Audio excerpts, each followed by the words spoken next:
तो गाइस मुझे new update में आने वाला रॉकी बाइक और लैम्बोर्गिनी टारू और स्नेक मॉन्स्टर कुछ भी न्यू अपडेट का सीक्रेट कोड मालूम नहीं है। आपको मालूम है तो बताइए प्लीज़, क्योंकि मैं ये सब गेम में नहीं ले पा रहा हूँ। प्लीज़ प्लीज़ बता दीजिए ना कैसे होगा, कैसे आएगा अपने गेम के अंदर, कैसे आएगा लैम्बोर्गिनी टारू के लिए बाइक, स्नेक मॉन्स्टर और काफ़ी सारे मॉन्स्टर आया है। मुझे वापस आया है लेकिन वो मैं ले नहीं पा रहा हूँ।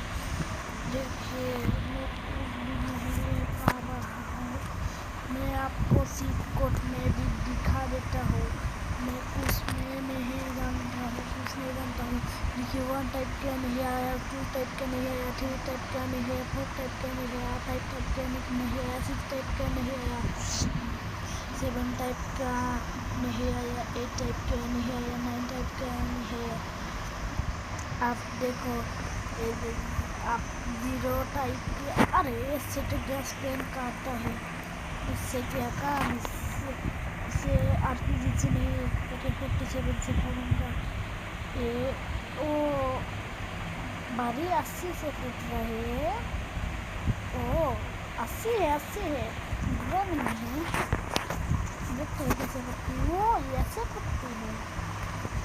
ओ एक तो रॉकेट बन गया। कुछ भी नहीं मालूम तो आप कमेंट में बता देना, लाइक सब्सक्राइब भी कर देना प्लीज़।